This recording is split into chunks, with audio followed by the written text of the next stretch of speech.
studios at a supremely urban high school in beautiful Motown. The school day's most exciting hour, fantastic academics, the fabulous English language arts class. Reading, literature, comprehension, come on down. Grammatical convention, come on down. Vocabulary acquisition, come on down. And writing mechanism, come on down. These are the four main contestants in ELA. And now, here is the instructor of high school English, Professor Cummings.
Let's go ahead and move on. So we are finished with the exit ticket. When you get a chance to, finish it up if you're not finished already. And remember, this would go also with all of the notes that we took on the structure, the meter, the stanza, and then also the different types of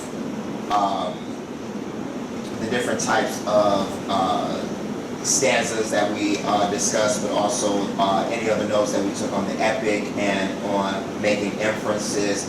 All of that would definitely be a part of the notes that will go with this, because our notes are graded. But one last thing is, so you probably have noticed that a lot of poetry nowadays doesn't exactly commit to all of this strict form. You've probably read a number of poems, or maybe you've gone to poetry slams and you realize that it doesn't do all of this stuff that these forms are talking about. And that's because there is a disconnect between older poetry and newer poetry. Newer poets do not necessarily subscribe to the same type of forms and the very strict guidelines that are mandated of the different meter and requirements. And so they do a more loose version of it. And so it's considered open form for the most part nowadays. And I relate it more towards rap music. So nowadays poetry is more of what is called open form, which to many poets that are used to the old forms, this is considered like a disjunction or a huge disconnect. Some poets are like, what has happened to our genre? So I took this little snippet out of a poetry book of mine, but it says the great disjunction, or at least the apparent disjunction between the poetic forms, they being the people who actually consider themselves to be strict poets, they had grown up knowing, grown up reading, grown up remembering, and grown up loving, and this sudden influx of different shapes on the page. So again, this new type of poetry that doesn't feel like it has to meet the requirements of the very stringent forms of yesterday. The powerful fractures, this disconnect, of form and convention that the modernist poets initiated in the second decade. So this is something that these modern poets started to do as they gravitated from the old form, and they did this in the 1920s, the second decade of the 20th century. Initiated in the second decade of the 20th century were not willful abandonments of what had gone before. So supposedly, they did not just abandon the old forms on purpose. It was more of a crossover that was intentional. They were in fact a passionate dialogue with it. So it's supposedly still in connection somewhat with that old form. The relation of reality to expression, that's what they feel like they're doing. They are accentuating the relation of reality to expression, and of course, in that sense, it does not show itself as a discussion of rhythms and rhymes and stanzas only. So it's not subjected only to rhythms, rhymes, and stanzas only, but now it's more of an expression. That's the emphasis, and how people relate to reality. But also, of course, the powerful feelings and confusions about identity. These are just some of the subject matters that are focused on so heavily in modern poetry instead of just the form. Confusions with identity, expression, and subject matter that have prompted poets of all kinds in this century to voice their feelings with argument, tension, and vision. So some are for it, some are against it, but it's kind of like a new wave, open form. So that's why we don't see all these old forms like the sonnet and stuff and the ballad too much anymore. But as we make our way to Beowulf, Beowulf is what we consider to be blank verse. And so this is blank verse right here. Blank verse means that it is an iambic line with 10 stresses and 5 beats. So again, iambic pentameter somewhat. It may or may not have the same exact flow of short stress, long stress, but it should have at least 10 stresses, which makes it iambic.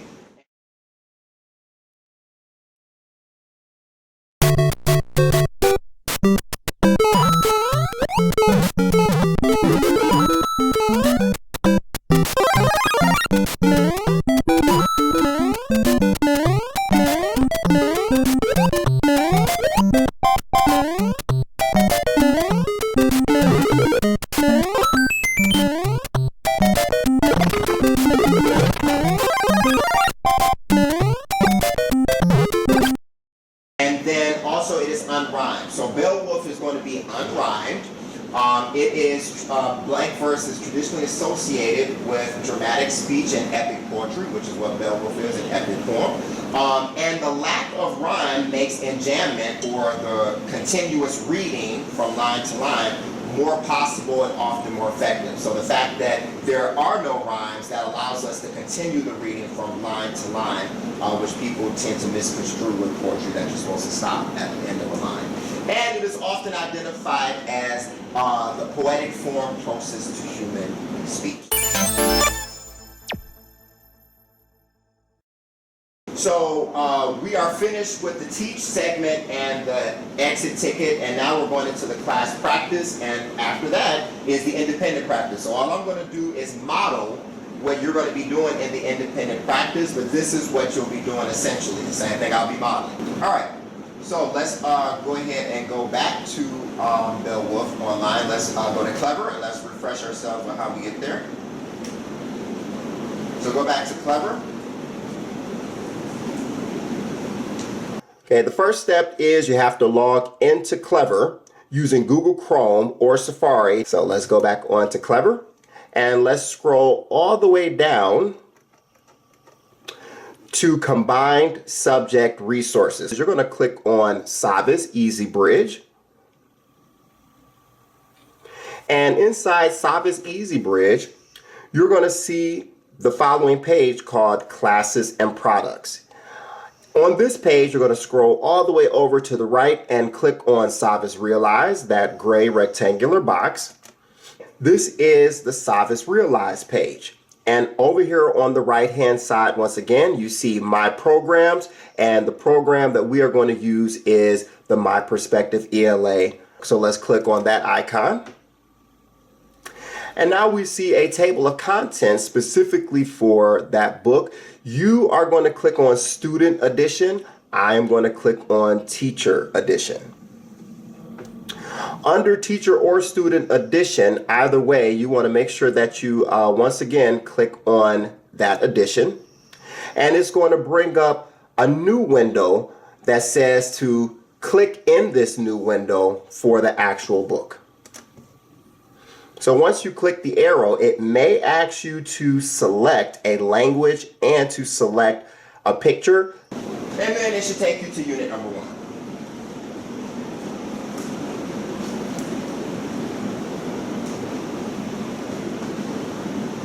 Okay, so unit number 1 says Fortunate Hero. Let's go to the 3 lines at the top, which is the menu. Click on the menu, go to Table of Contents, and now go to Whole Class Learning under unit number 1. Once you click on Whole Class Learning, click on Beowulf.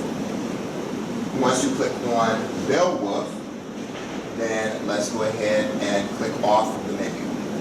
You can click off of the menu and you can choose to hide the picture. And then it lets you see more of the reading. But also notice how there's an audio here if you would like your section read to you and it becomes easier for you. Okay, so let's go through a little of this right now in our last 5 minutes. The Wrath of Grendel. So again, this is the class practice, and I'm simply modeling how to annotate your section, but also how to dissect it and make meaning out of it with inferences. So, our eyes on. So on page 20, it says, before you read.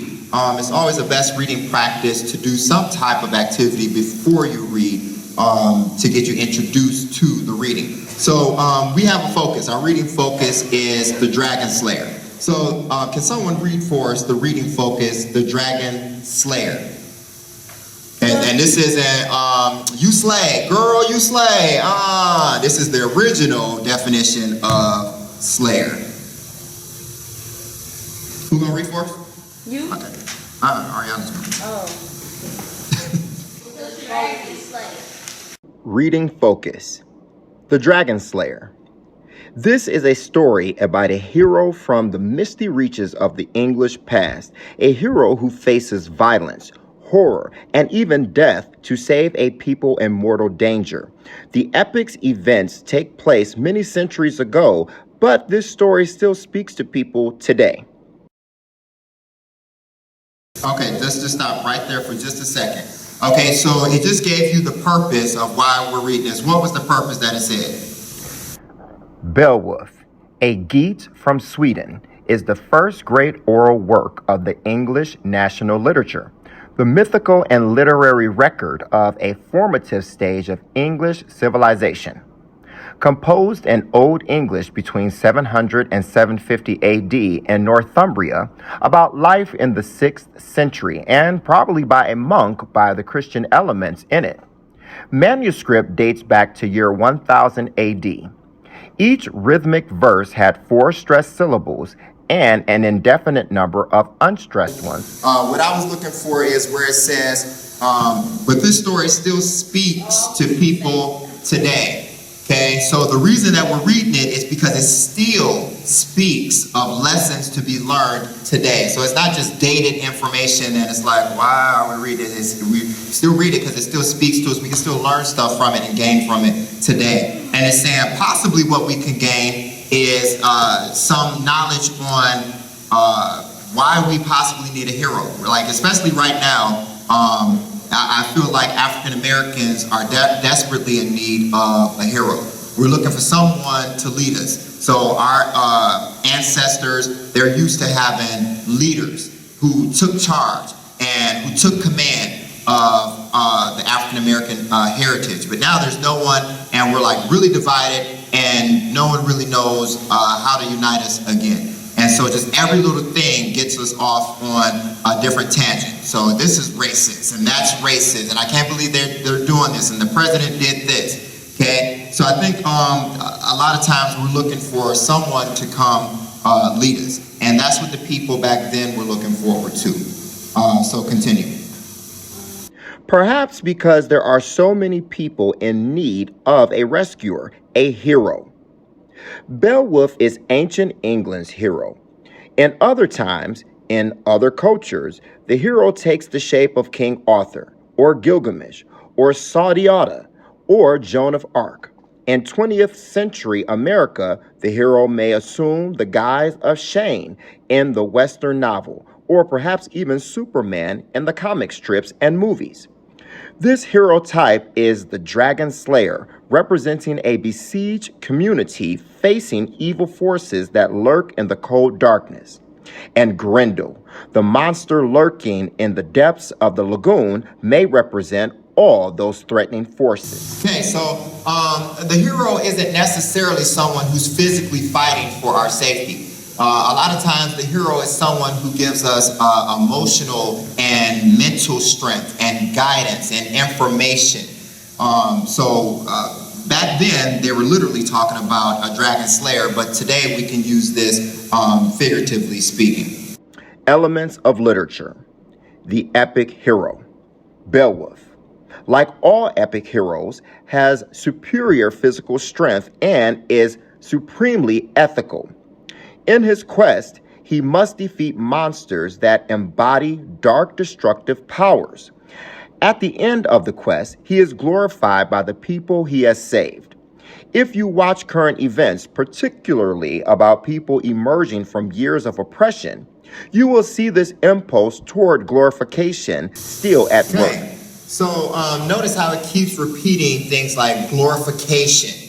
Okay, so we know that, like we said about the bards, the people who went around and told stories, they were looking for everlasting life outside of being a Christian. So they weren't Christians, so they couldn't look forward to going to heaven and having everlasting life after they died. So they looked forward to being legends and being famous, and their fame carrying them after they died. So that's the same thing with the heroes in this time. The heroes in this time, they wanted to be praised, and they found their praise through the heroic deeds that they did. All right, so I'm going to read, and just know that this is poetry.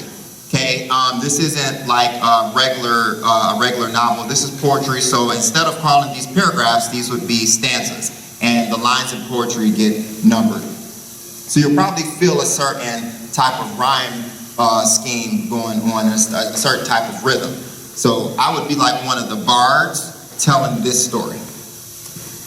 A powerful monster living down in the darkness growled in pain, impatient. Now, right here, I stopped and I asked the question, why is he impatient? So I'm getting the visual that there's this monster that's somewhere in this dark cave, he's growling, he's in pain. So I'm wondering, for one thing, why is he in pain? But why is he impatient? He's impatient to do what? Number 3, use stars to indicate anything that seems important, such as themes or symbols or foreshadowing. Okay, the next symbol will be stars. Okay, some people use highlighters and they highlight certain things that are important because we see a highlighted marker a lot faster than we would see underlining or just a pen or pencil in the book. But you might want to put stars next to things that are important. Number 10, we're almost there. Use a color-coded system if that type of thing appeals to you. Colors, yes. Go up to a powerful monster. I want you to select that. And when you select that, the annotation box is going to pop up. In the annotation box, I want you to select the underline, and I want you to select the color blue. And this is a description of a character. So we're going to use the color blue and the underline annotation for character descriptions. And then press save. We haven't been told the character yet, but we got a description. One character is a powerful monster. We press save, and we click X to get off of that. Then let's go to that next part. It said that the monster is impatient and growled in pain. And so here I made my first question, because remember you have to make a question. And my question was, Number 9, write down any questions that you have about the text. Either questions you're willing to wait to find out the answer to as you read further. Okay, so write down the question. So you might put a question mark, but still write out the question that you might have. And my question was, why is the monster impatient? Okay, impatient. So when you click on, when you select impatient, again, your annotation box is going to come up, and you can keep it on highlight in the color yellow. But go down to the annotation box and put in the following question. Why is the monster impatient? And then impatient about doing what? Okay, what is he impatient about doing? And we can also ask, why is the monster in pain? Why is the monster in pain? Or we can say in pain from what? Whichever one, doesn't matter. Okay. In pain from what?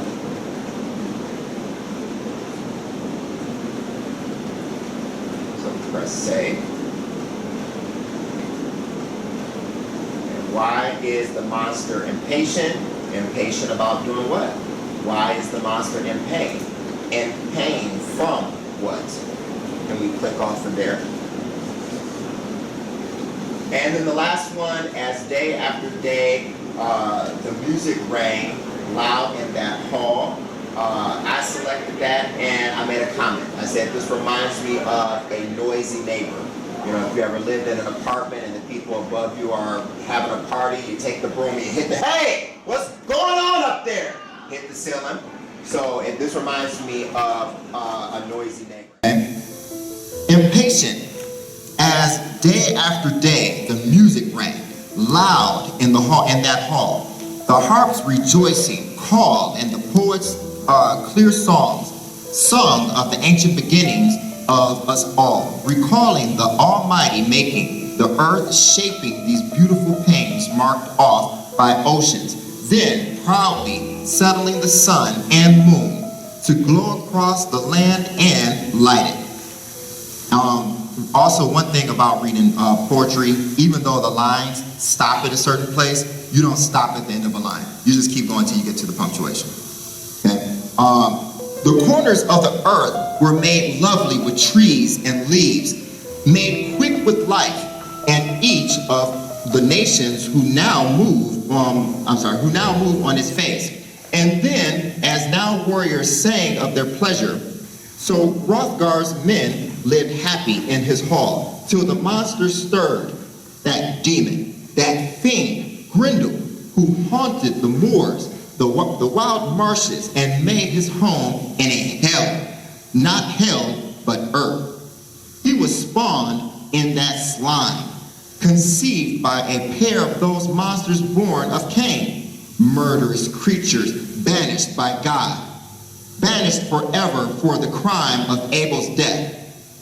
So right here, I circled Almighty, I circled Cain, and I circled Abel, and I said that this is relating to what? The Bible. Okay, so that's what we mean by making an inference. So right here, we could have stopped and we could have made an inference because we're making a connection, and we used our knowledge and experience to draw on the fact that they're talking about the Bible. Ms. Paula, sit up, please. Okay, so Cain and Abel were what?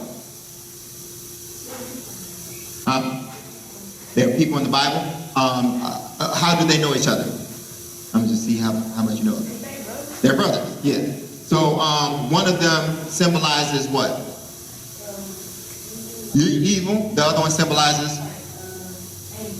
Yeah, good. Okay. One symbolizes good, one symbolizes evil, and one of them was jealous of the good one, and he killed him. He murdered his brother.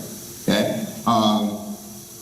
And so see that, we would call this an allusion. An allusion is a reference to something.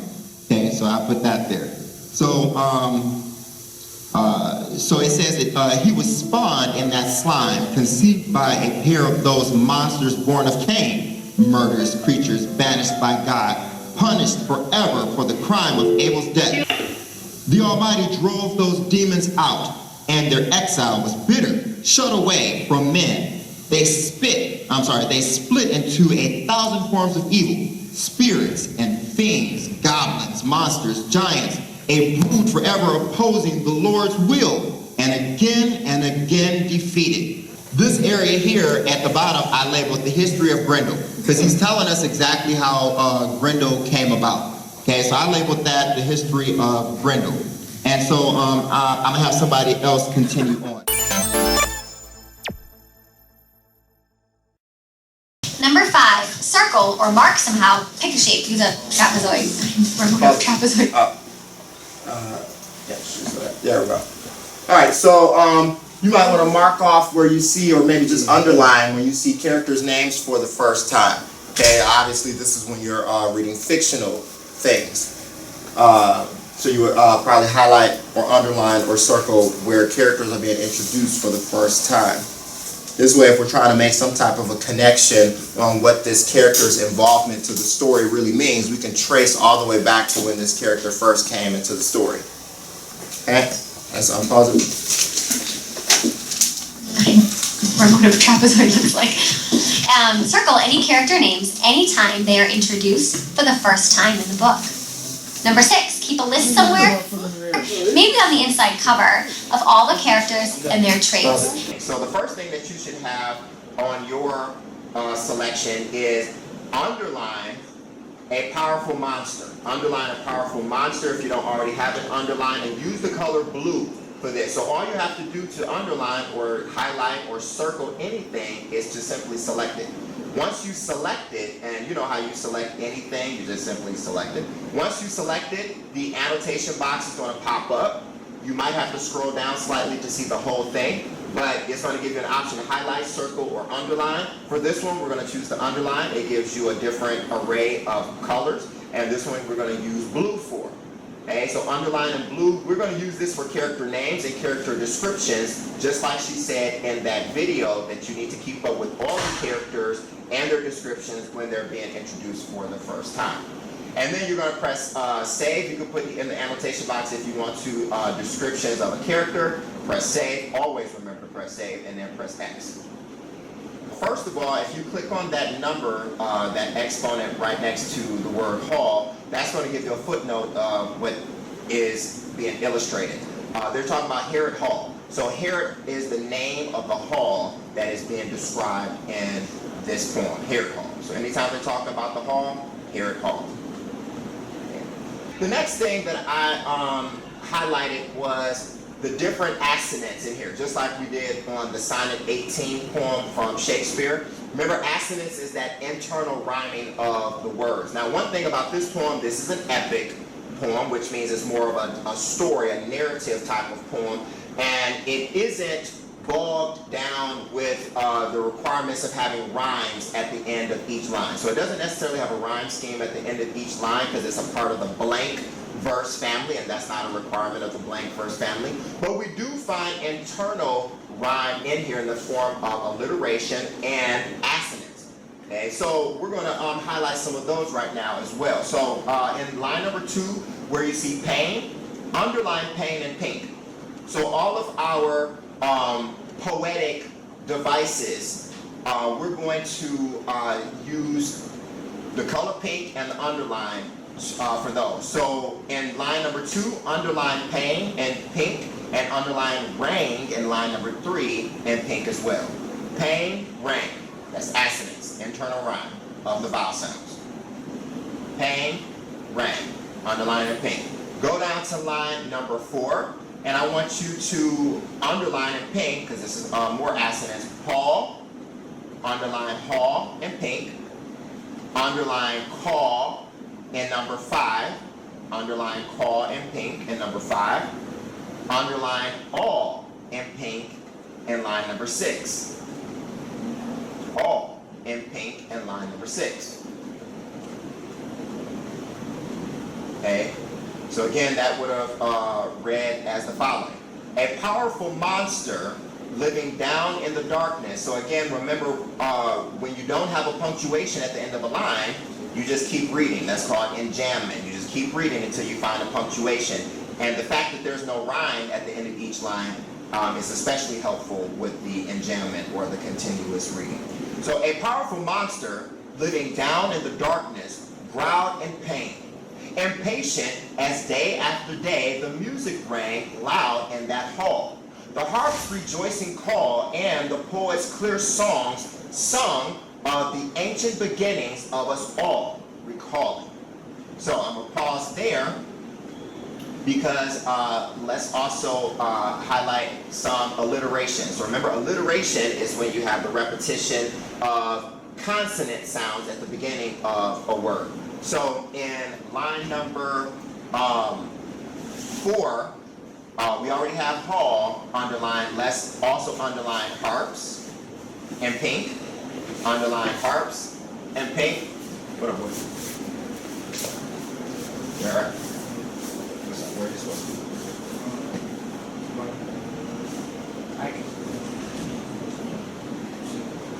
So, harps and hall, that's alliteration, 2 H sounds. Okay, don't forget to press save, don't forget to press X, and make sure it's underlined in pink.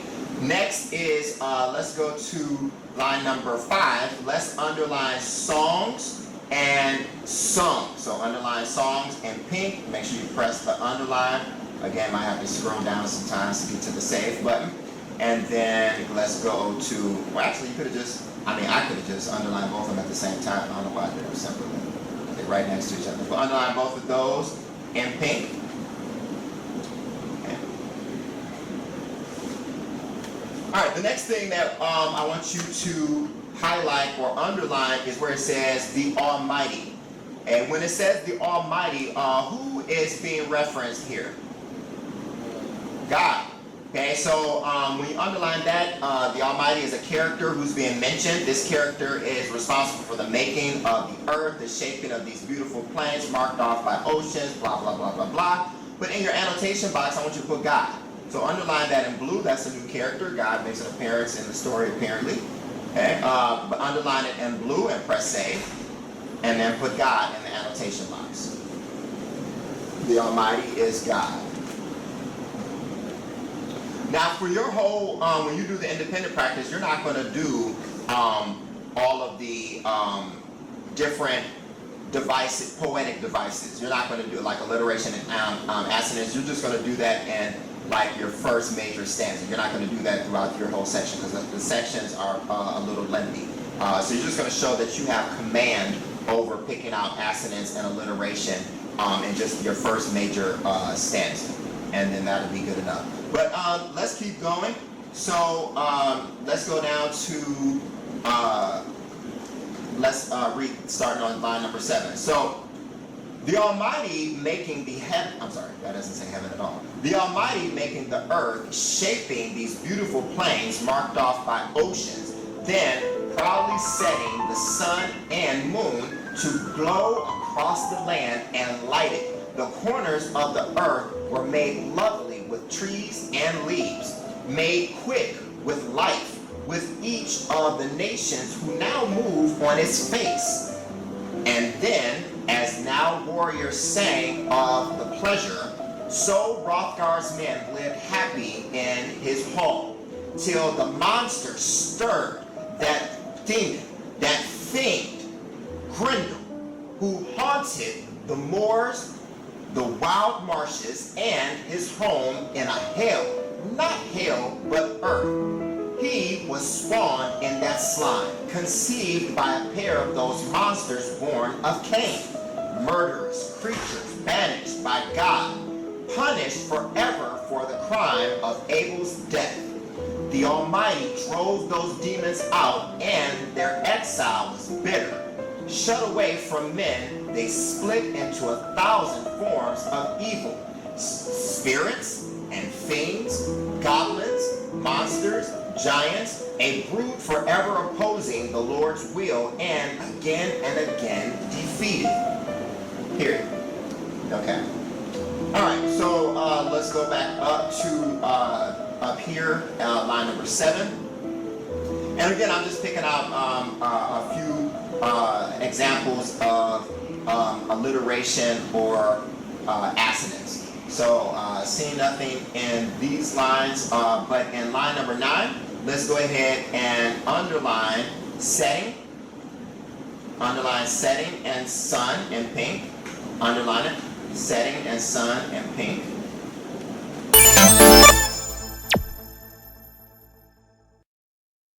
The difficulty for me in writing, among the difficulties, is to write language that can work quietly on a page for a reader who doesn't hear anything. Toni Morrison said in a 1993 interview with the Paris Review, going on to say, "Now for that, one has to work very carefully with what is in between the words, what is not said."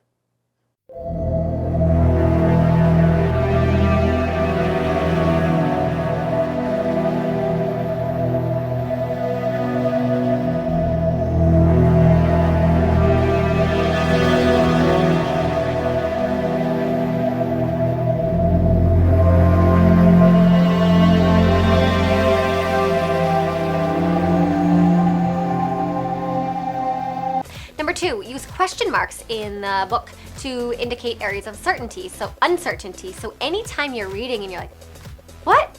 Put a question mark.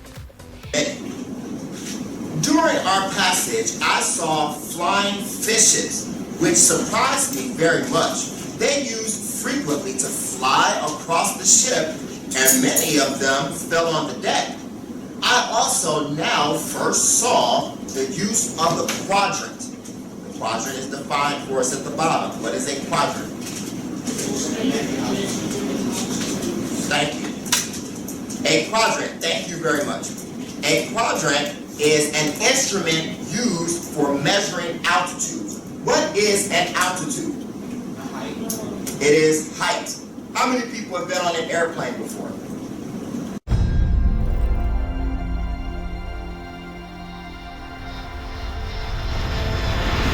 Okay, about half of us. I've never been on an airplane before. That's a whole nother show. I don't, airplanes. But when you start to go down the runway and then you climb in the air, you're climbing in altitude. Altitude is how you measure height. So this instrument is an instrument for measuring the height of something. Let's continue reading. I had often, with astonishment, seen the mariners make observations with it, and I could not think what it meant. They, at last, took notice of my surprise, and one of them, willing to increase it, as well as to gratify my curiosity, made me one day look through it. The clouds appeared to me to be land, which disappeared as they passed along. So, there's this instrument that the crew members of the boat are using, and you can look through it, and you generally use it to observe the clouds and specifically to understand the height of them. Let's make an inference right here on the spot. What do you think the purpose of this quadrant instrument is for? Why would they need to look at the cloud? What's the purpose of looking at the clouds and understanding the height of the clouds? Hello?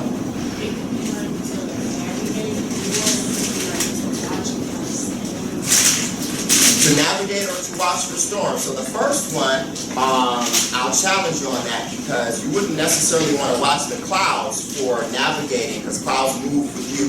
You know, they're either moving against or in the same direction. So you wouldn't want to watch something that actually moves. But, I don't think you want to watch clouds for the time, maybe the sun and the sky for time. But the second part that you said, watching for the weather, could be an instance of an inference. So, what does dark cloud symbolize? That it's about to be a storm. If we have low clouds, that creates what? Fog. Okay, low clouds creates fog. Okay, but also if they are just regular gray and they look full and kind of low, you assume that there's probably going to be rain. And if you're out on the water, you want to be able to predict something like that. So, Asia, hit the lights for us.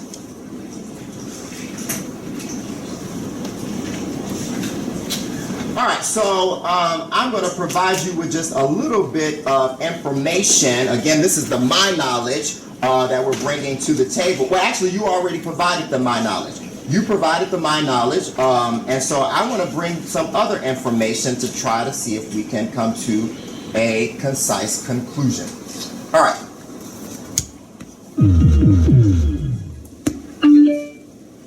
All eyes on the screen. All eyes on the screen.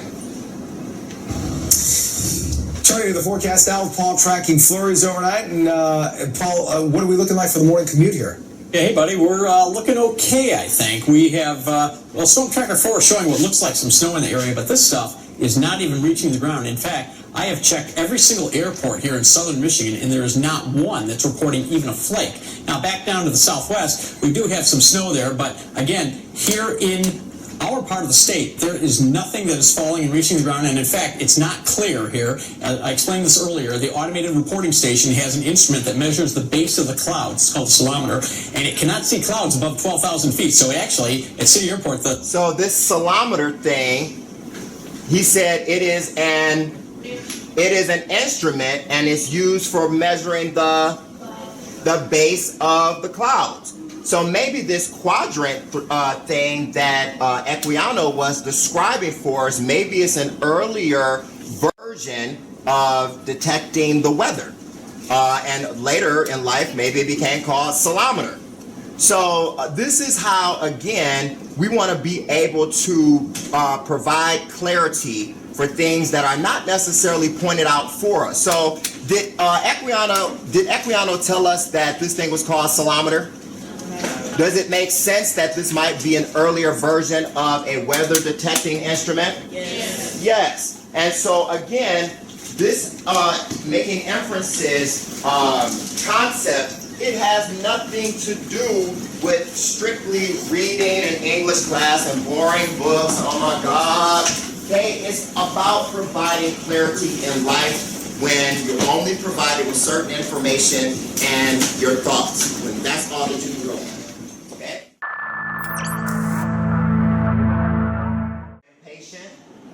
As day after day the music rang. So again, everyone is copying lines number 2 and 3. I should see people typing. Everyone is copying lines number 2 and 3 next to details in your annotation box. Everybody's copying in your annotation box. I should see people typing.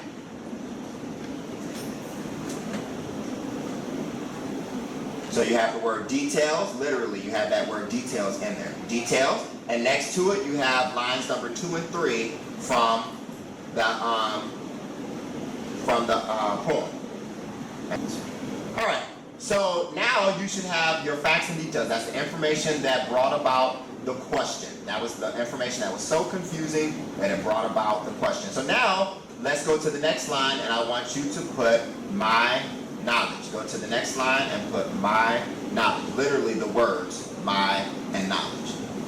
Okay, because we want to make sure that we are staying true to the inference formula. And remember, the my knowledge portion is whatever you bring to the table. It's either your common sense, or maybe you have to dig and do a little bit of research in order, because we are quick to pick up our phones and do a little bit of Googling. What does a Siri? What does this, that, and the other mean? You know, we're quick to get up the Google and find some things to add to the situations that we're trying to interpret. So if you can't bring anything to the table of your own common sense, then you might want to do a little bit of researching for your my knowledge. But you have to have something to bring to the table, because this is you taking the situation out of the context of the story and putting it into your own life as you would know it to be, making it make sense to you. So for the my knowledge part, you always got to take the situation out of the context of whatever the original situation is. You have to put it into your own life and make it make sense to you. How do you identify with this situation? So for me, I said the following. You're going to put this down next to my knowledge, even though it's my knowledge. We're acting like it's your knowledge. So next to my knowledge, you're putting the following. I said impatience. Okay, we're typing. Impatience is the yearning. Impatience is the yearning. Nick, here we're typing. Impatience is the yearning to do. Impatience is the yearning to do something, the yearning to do something, due to the inability to wait. Due to the inability to wait. That's what impatience is. The yearning to do something due to the inability to wait. That's what I know impatience to be. Due to the inability to wait. But also I said the following under my knowledge. Pain can be physical or emotional. Pain can be physical or emotional. Pain can be physical or emotional.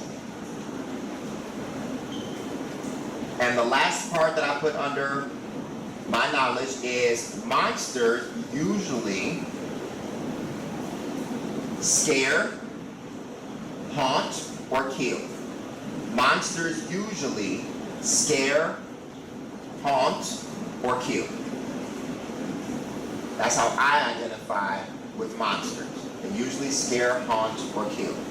So this is all the information and common sense that I have to bring to this situation. So as I try to figure this out, I take the initial information from the text, add it to what I can think of from my brain and what I'm used to in my own life, and then we add those things together. So that's why here we see the equal sign, because we add those two statements together. Literally, we try to mesh them together, because remember, you gotta bring it back to what the story is. This is not just about what you know in your own life. You got to bring it back to the story, because you're trying to do a deeper reading in between the lines of the actual story. So we go back, and now I want you to put inference. Put the word inference. And so this is our educated guess. This is about to be our educated guess. Put inference. And next to inference, you're putting the following. Again, we're going back to what the text says. In the darkness, it's just now I'm going to add some stuff to it to interpret what we think that it means. In the darkness, so we're recopying lines 2 and 3, but we're adding our stuff to it. In the darkness, growled in emotional and or physical pain. In the darkness, growled in emotional or physical pain. Literally meshing those two statements together from the details and my knowledge. Yearning to haunt, kill, or scare. Yearning to haunt, kill, or scare. Glad to see people's fingers are moving. Y'all look just like some college kids. Those are my babies. All right. So yearning to haunt, kill, or this is very fitting for Halloween. But anyways, yearning to haunt, kill, or scare due to the inability to wait. Due to the inability to wait. And then we finish it off. As day after day, the music rang. As day after day, the music rang. And then press save. Huh? I need you to talk a little bit higher for me. I'm not hearing that last word that you said. You gotta remember, Miss Kelly, oh. You gotta talk louder for Miss Kelly, oh, baby. What you wrote above that? Oh, but okay, for the my knowledge. Okay, yeah. Here you go. So I put impatience is, so I put my knowledge. First of all, we got to put my knowledge there to, section off what this is. So my knowledge. Then I put impatience is the yearning to do. Don't you have a birthday coming up, Scorpio? Yeah. What day is it? The 16th. Oh, okay. Impatience is the yearning to do something, due to the inability to wait. Okay. So we press save on that, and that's our inference. And so all we keep doing now is keep reading until we find something that identifies with supporting this. So we just keep reading, and as we keep reading, we might be like, yeah, there! That right there, that supports what I said earlier. Wow, I was right, whatever. We just keep reading until we find some support. So we just press save and click the X, and we just mind our own business and keep reading. So let's go back down past the picture. All right, so we keep going. We're on line number, I guess this is 30, line number 30. It's not marked though. Then, when darkness had dropped, Grendel went up to Heron, remember that's the hall, wondering what the warriors would do in that hall when their drinking was done. He found them sprawled in sleep, suspecting nothing, their dreams undisturbed. The monster's thoughts were as quick as his greed or his claws. He slipped through the door, and there in the silence snatched up 30 men, smashed them unknowingly in their beds, and ran out with their bodies, the blood dripping behind him, back to his lair, delighted with his night's slaughter. And so in this last little section, and then we'll wrap up, let's do some more alliteration. So darkness dropped. Let's go ahead and underline that in pink. Darkness dropped, underline it in pink. Alliteration. Okay.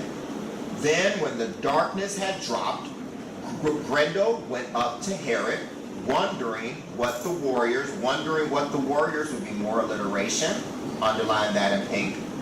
Wondering what the warriors would be more alliteration. Underline that in pink. That's in line number 31. Okay. Would do, and actually it should include would, but we don't have to be that monotonous about underline. But you don't have to underline would, but really that went with it. Okay. Wondering what the warriors would do in that hall when their drinking was done. Okay, get drinking and done. Drinking and done. That's alliteration. Drinking and done.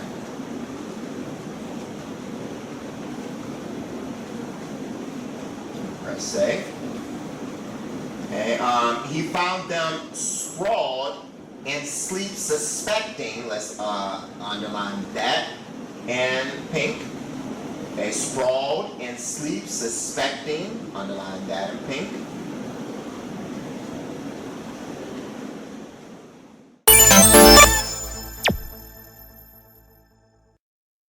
Number 1, circle any unfamiliar words as you're reading, and then look them up and write down the definition. So far we have been highlighting important details. I've been making comments. I also have been observing the alliteration and the assonance that is apparent throughout the poem. And we've also been looking out for characters who appear. But now I want to throw another thing on you. Remember, you also have to find words that you don't know, and you have to define those as well. That's a part of annotating as well. So let's go back into section number 1. Let's go back into section number 1. So remember, based on the independent practice bullet points, you will have to perform these according to every 40 lines. Every 40 lines, you should be looking for the required number of important details that you are going to highlight. You should be looking for the required number of words that you don't know that you're going to actually define.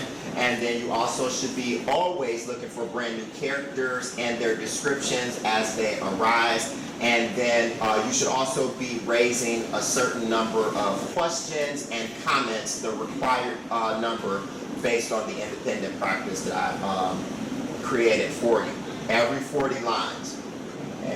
But only for your first section are you going to illustrate the alliteration and the assonance, you know, the different rhymes. You're not going to illustrate the rhymes of the alliteration and assonance throughout your whole entire section. You're not going to do that. Only on your first one. I just need to know that you have a grasp on how to pick out alliteration and assonance.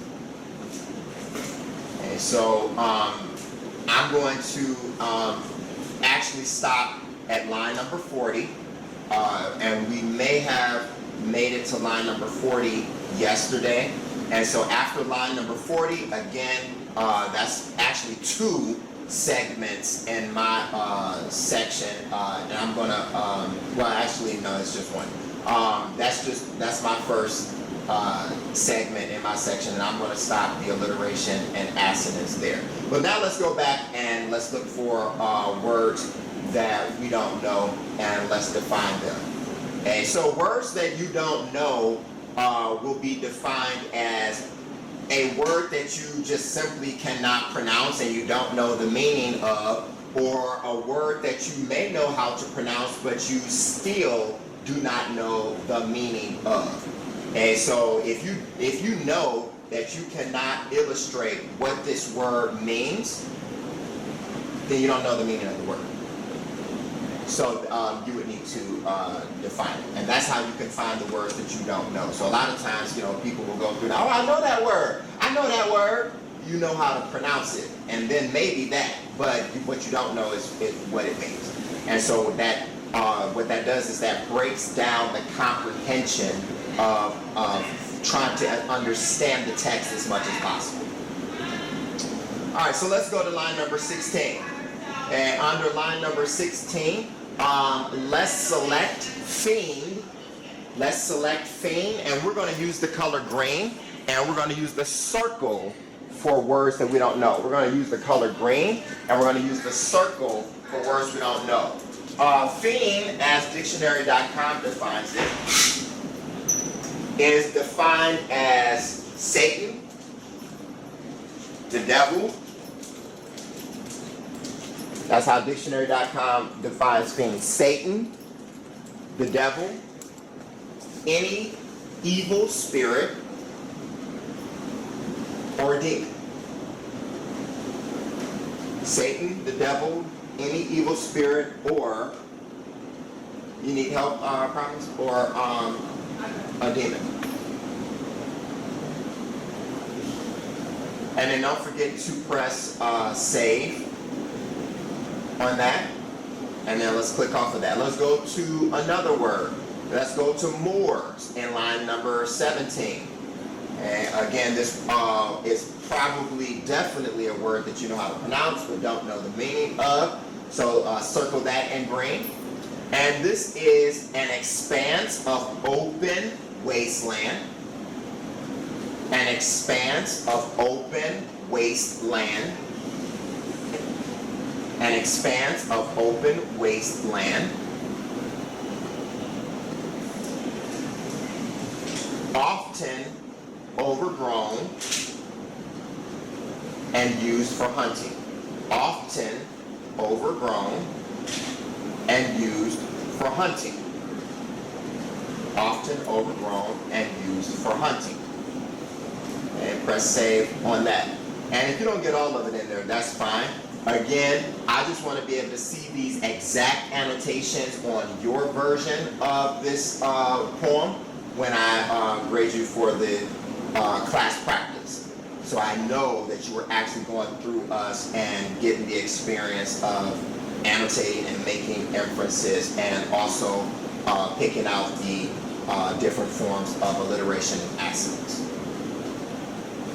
Let's go to line number 19. In line number 19, circle spawned. Circle spawned in green. Circle spawned in green.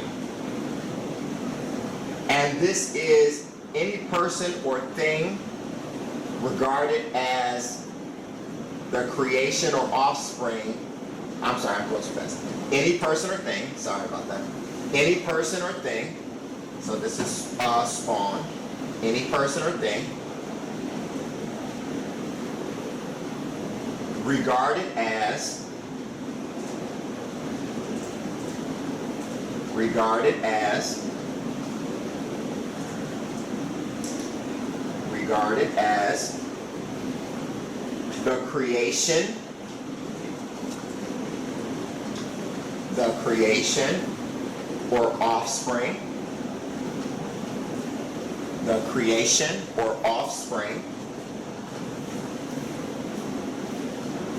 the creation or offspring,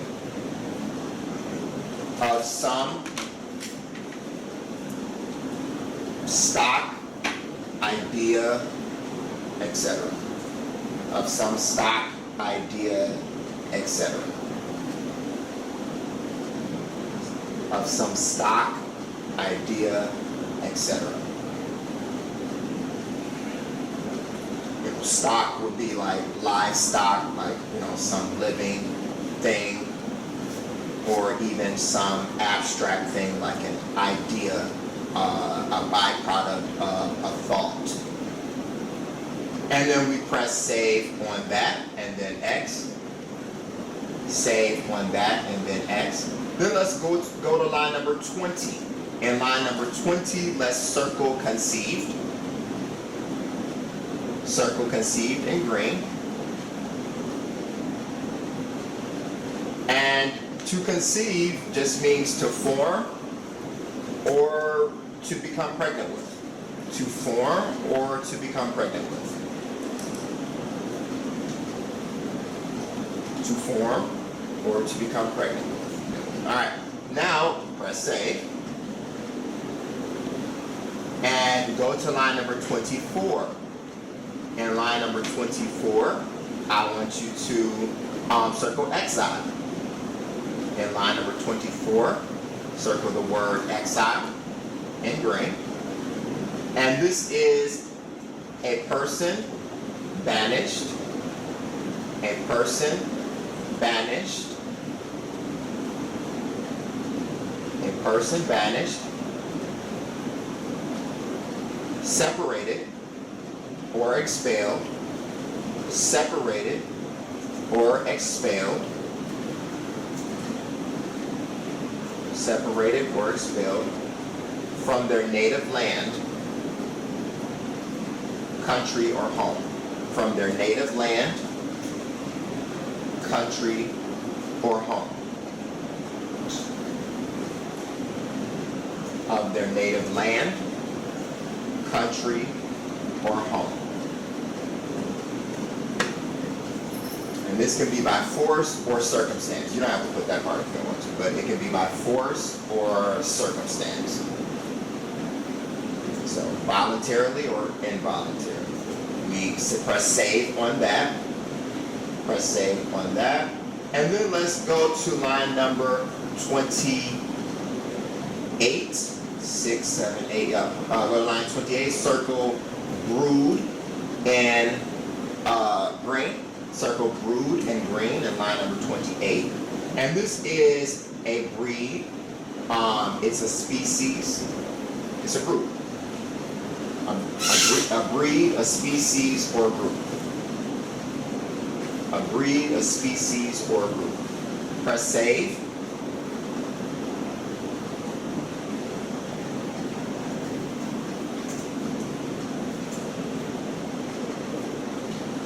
And again, I'm only doing my definitions up to line number 40. But the requirements that I gave you is that you only need 2 definitions per 40 lines. So every 40 lines, you only have to collect 2. Next, let's go to spawned. Sprawled, sorry. We did spawned already. Sprawled is in line number 33. And just circle that in green.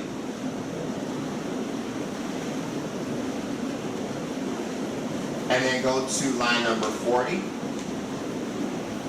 slaughter, and just circle that in green.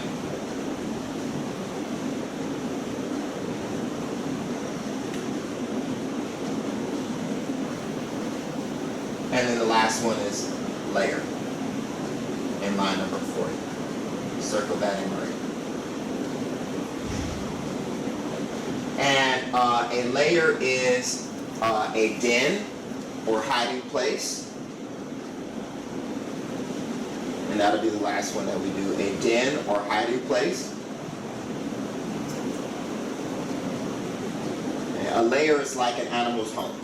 That's what a layer is, an animal's home. And layer is defined for you. I'm sorry, I should have told you that. All you have to do is click on layer, and layer is defined for you. I don't know why I was reading it to you, like I need you to put it in there. All you gotta do is click on layer. All right, so we're finished with the definitions. But again, every 40 lines, remember the requirement is that you go ahead and find 2 words that you don't know the definition of and actually define them and circle them in green. And so we are finished with the, let's pick out just a few more examples of assonance and alliteration. So yesterday we stopped at drinking, sleeping. We were at line number 33. I think we did this one yesterday. If we didn't do number 33, I know we did the previous one. Wondering what the warriors would. I know we underlined that one in pink. But now let's go to line number 33. And let's underline sprawled in sleep suspecting. Underline that in pink. That's alliteration.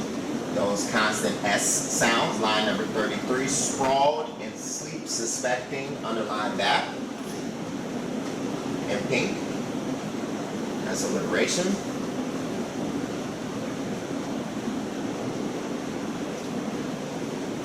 And then a few more examples of it. Go to line number 39. And dreams undisturbed. Dreams undisturbed. Those constant D sounds of dreams, disturbed, and then the D at the end, those are all alliteration. Dreams undisturbed. And then line 35. His and his can be underlined for alliteration. His and his.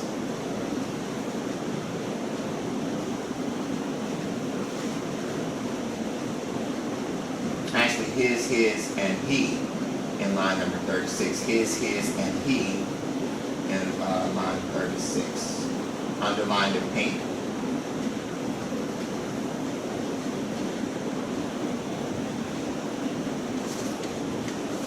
Just a few more and we're finished with alliteration. Line number 36, also underline through the, and then there the. Through the, there the. Underline those in pink. Through the, there the. For what long? 36, sorry. Next, in 36 and then in 37, silence, snatched, and smashed. Silence, snatched, and smashed. Silence, snatched, smashed, all underlined in pink. Silence, snatched, and smashed. S sounds of alliteration. And actually the snatched and smashed would also be assonance as well, that low, the short A sound. But, all right, let's go to line number 38 and 39. 38 and 39, and then that will conclude our alliteration. But underline in 38, beds, bodies, blood, behind, back. 38 and 39. Beds, bodies, blood, behind, back. Alliteration. 38, 39. Beds, bodies, blood, behind, back. Alright, now let's read this section and go to our next inference. So we're finished with definitions, we're finished with alliteration and assonance. Now we're just focusing on important details and inferences and any comments or questions that we want to raise. All right, then when darkness had dropped, Grendel went up to Herod, wondering what the warriors would do in that hall when their drinking was done. He found them sprawled in sleep, suspecting nothing, their dreams undisturbed. The monster's thoughts were as quick as his greed or his claws. He slipped through the door, and there in the silence snatched up 30 men, smashed them unknowing in their beds, and ran out with their bodies, the blood dripping behind him back to his lair, delighted with his night's slaughter. We actually could have did a lot more. You don't have to do this, I'm just doing this. We could have did a lot more with the THs. But we're about to move on to our inference. I just want to, you don't have to do this. I just want to pick out all these THs because you can feel it when you read over it, the constant THs. So I just want to make sure I do.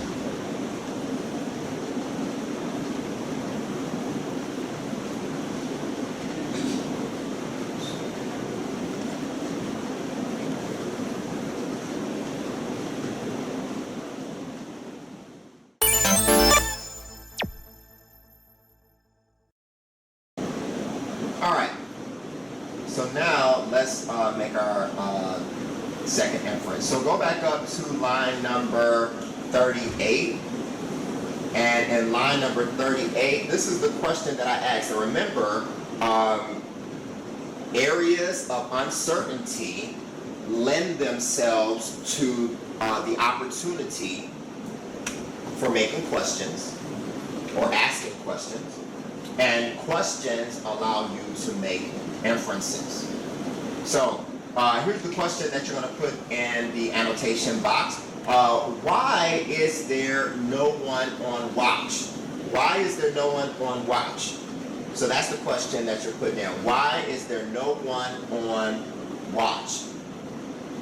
So it said that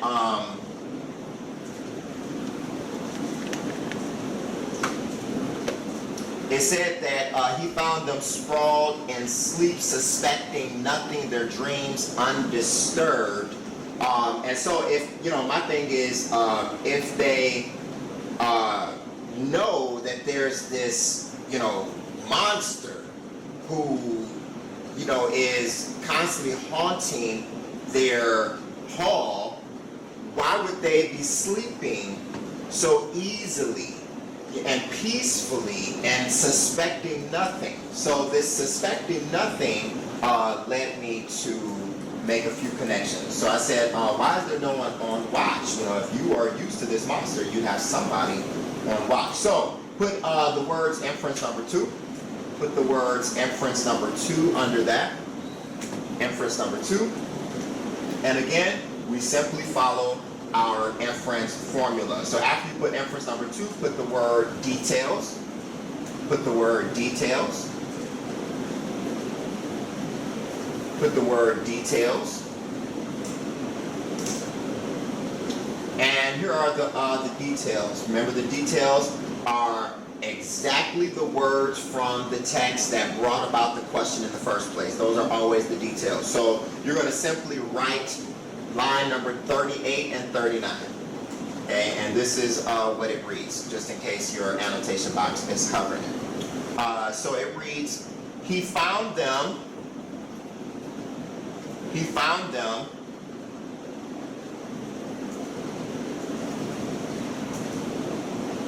sprawled in sleep. He found them sprawled in sleep. Put this next to details. He found them sprawled in sleep, suspecting nothing, suspecting nothing, their dreams undisturbed. Their dreams undisturbed.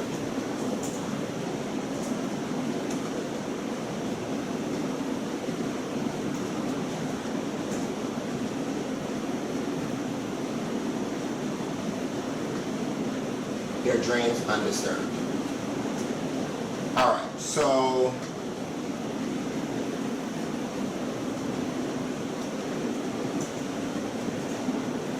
now it's time for us to bring something to the table.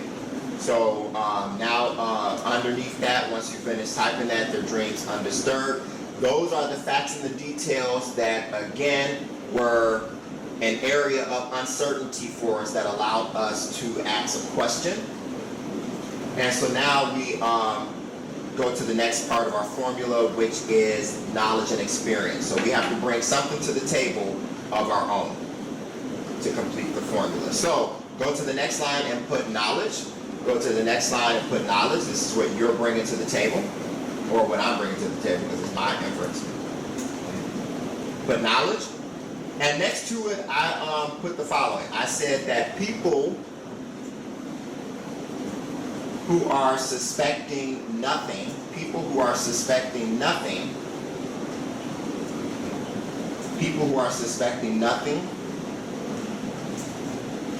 may not ever have been, may not ever have been, may not ever have been violated before. Violated before. So the reason that you would be suspecting nothing and you would be sleeping easily is because someone has never violated you before. You've never been assaulted, you've never been robbed, you've never been molested, you've never been raped, you've never been carjacked. None of that. When none of that has ever happened to you before, you can sleep easy because you really are suspecting absolutely nothing. But people who have been violated, they usually put certain protections in place in order to safeguard themselves, just in case something might, rear its ugly head again. Okay, so usually after maybe a business gets robbed, then they hire a security guard. But they had no reason to pay a security guard's salary before then. But once it gets robbed, then yeah, they have a reason to pay for a security guard. And so people who are suspecting nothing may not ever have been violated before. So that's what I brought to the table. That's how I acknowledge someone who's not suspecting nothing. So we put these two together and we complete our inference formula. We literally add these two together. And so go to the next line and put inference. Go to the next line and put inference.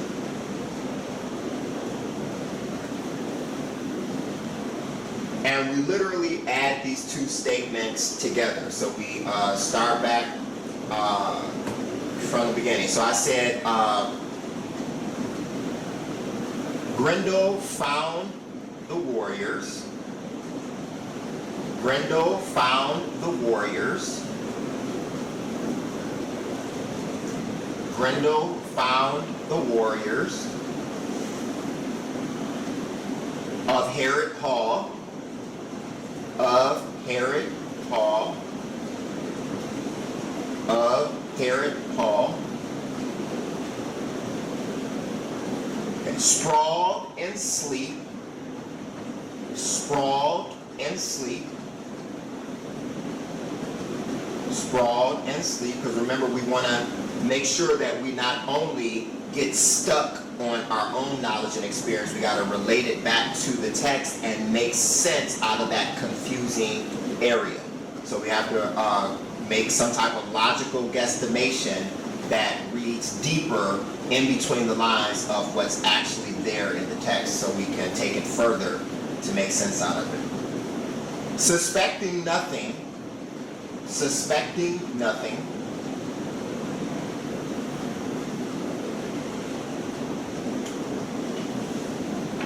Their dreams undisturbed. Their dreams undisturbed. Their dreams undisturbed. Because they had never been violated before, just like we had in the knowledge. Because they had never been violated before. Because they had never been violated before.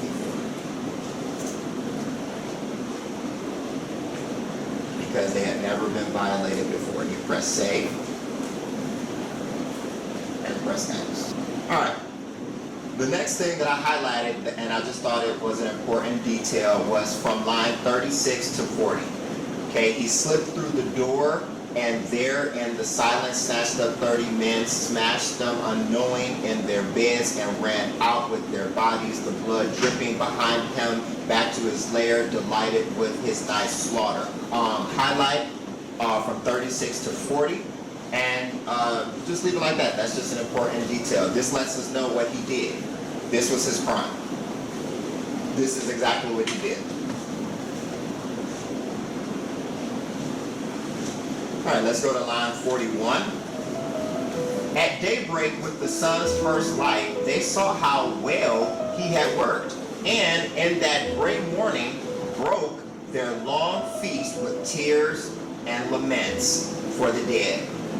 Hrothgar, their lord, sat joyless and heard a mighty prince mourning the fate of his lost friends and companions, knowing by its tracks that some demon had torn his followers apart. He wept, fearing the beginning might not be the end. And that night Grendel came again so set on murder that no crime could ever be enough. No savage assault quenched his lust for evil. Then each warrior tried to escape him, searched for rest in different beds, as far from Herod as they could find, seeing how Grendel hunted when they slept. Distance was safety. The only survivors were those who fled him. Hate had triumphed. So let's go back. Let's first of all, let's go to line number 44, and let's highlight from 44 to 46. Okay, Hrothgar, their lord, sat joyless and heard a mighty prince mourning the fate of his lost friends and companions. Okay, just highlight that. And actually, a mighty prince we could underline in blue. A mighty prince we can underline in blue because that's a description of Hrothgar. We already came in contact with Hrothgar, but here's a description of him. He is their lord and a mighty prince. All right, now let's go down to line number 49.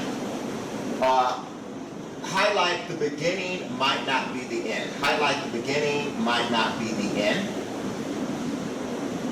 And so inside the annotation box, I just want you to simply put that this is the evidence for inference number 2. That's all you got to put. This is the evidence for inference number 2. Remember, after you make an inference, that's just a logical guess. You have to keep reading and try to find something to support it and back you up that shows that you were on the right track in your guesstimation and how you read in between the lines. So this is evidence for our second inference that we just made, because it shows that this is the beginning of Grendel's terror. He's never been to Herod Hall before. He's never done this before. So this is why they're unsuspecting. Again, they have never been violated before. Okay, so I was right. They had never been violated before. This was the beginning. And it's showing us that it's not the end as well. So that it doesn't say the exact same thing as I said, but that's enough support that I can see that it's along the same lines. Okay? So now let's go down to line number 51. And I want you to highlight from line 51 to 57. From 51 to 57, I want you to highlight it and highlight using yellow.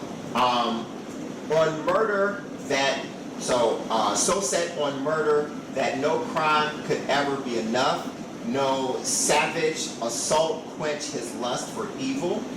Then each warrior tried to escape him, searched for rest in different beds, as far from Herod as they could find, seeing how Grendel hunted when they slept. Distance was safety. The only survivors were those who fled him. So this is what you're putting inside the annotation box. This is the evidence for inference number 1. This is the evidence for inference number 1. And then press save.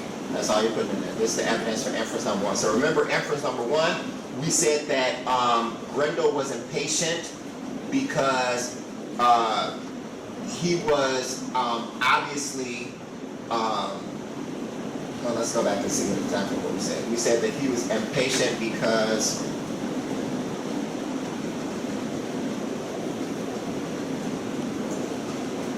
our inference said, he was yearning to hunt, to kill, or to scare due to his inability to wait. Okay, and he growled in emotional or physical pain. So he growled in emotional or physical pain, yearning to haunt, to kill, or to scare due to his inability to wait. And so when we get back down to line number 51, we see that he does have this lust for evil. He has, a quench. He has a savage, no savage assault can quench his lust. So he has this quench for this lust of evil, and nothing can satisfy it. Nothing can satisfy it. So, of course, he's impatient to keep doing and providing this physical pain, because there's nothing to satisfy it. There's nothing, so yes, he's impatient to do it because there's nothing. That's just like if you were thirsty, you would be impatient to drink something, especially if there was nothing that was quenching that thirst. You would go probably from drink to drink to drink to drink. All right, line number 59. So Grendel ruled, fought with the righteous, won against many and won. So Herod stood empty and stayed deserted for years. 12 winters of grief for Hrothgar, king of the Danes. Sorrow heaped at his door by hail-forged hands. His misery leaped the seas, was told and sung in all men's ears, how Grendel's hatred began, how the monster relished his savage war on the Danes, keeping the bloody feud alive, seeking no peace, offering no truce, accepting no settlement, no peace in gold or land, and paying the living for one crime only with another. No one waited for respiration from his plundering claws. So, let's work our way back up. Go to line number 67 and highlight all the way down to line number 72. From 67 to 72, how the monster relished his savage war on the Danes, keeping the bloody feud alive, seeking no peace, offering no truce, accepting no settlement, no price in gold or land, and paying the living for one crime only with another. So, in the annotation box, I just want you to put the following. This was a comment. Remember, you have to make so many comments here and there. So I put, there was no way to reason or compromise with Grendel. So put that in your annotation box. There's no way to reason or compromise with Grendel. The only thing that can satisfy him is killing you. There's no way you can pay him off. There's no way you can plead with him and tell him how much you, want to live, or how you'll, do certain things for him. There's no way to reason with him. All he wants to do is kill you. And then press save.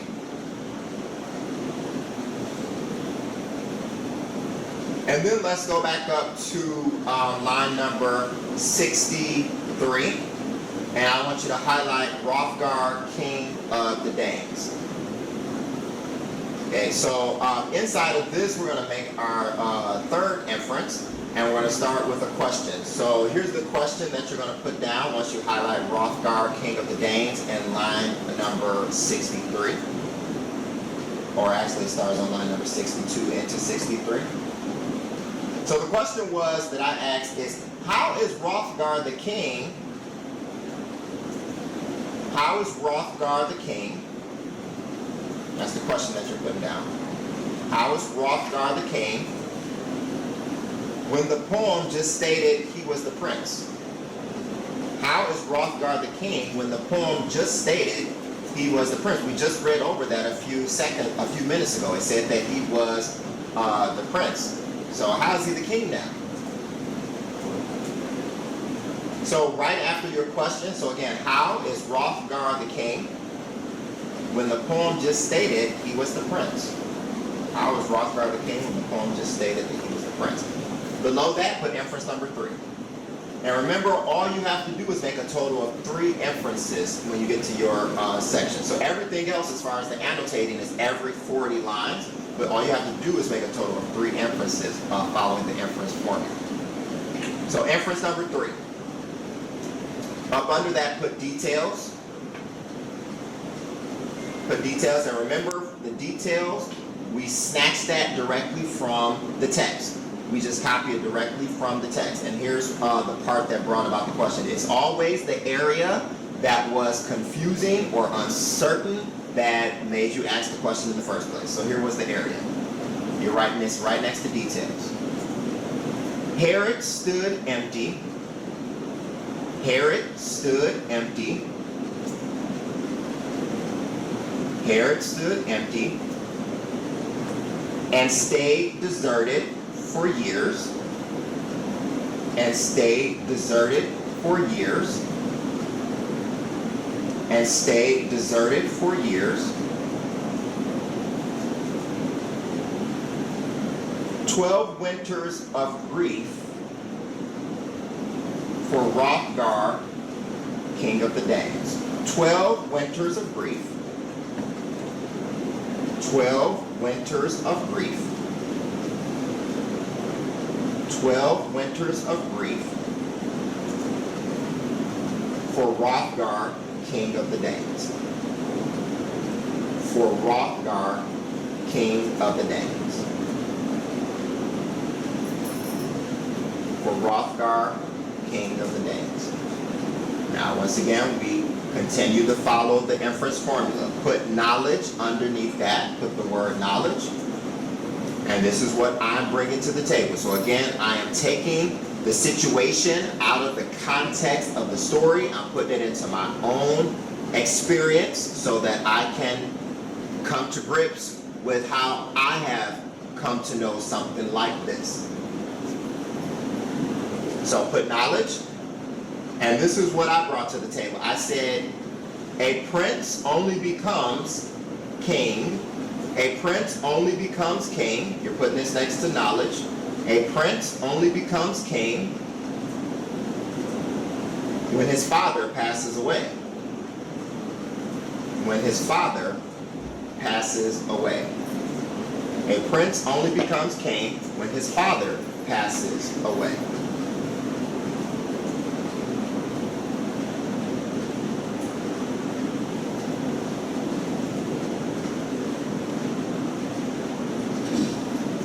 And so here's the inference. So, because remember, we have to add those two together to come up with the actual inference. Put inference on your next line. Put inference on your next line. Put inference on your next line.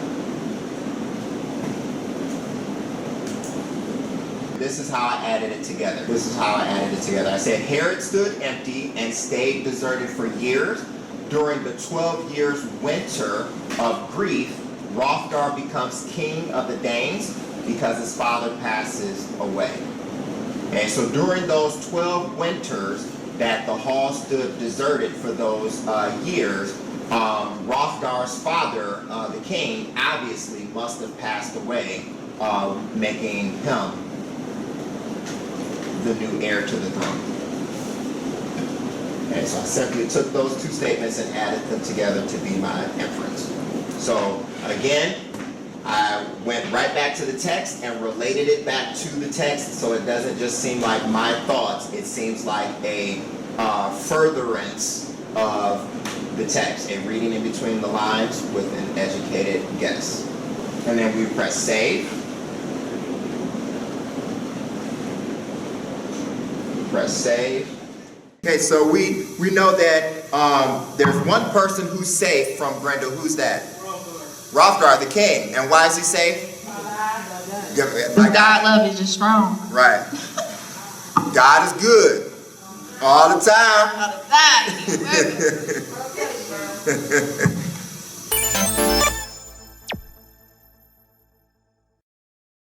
So we are going to go down to line number 60.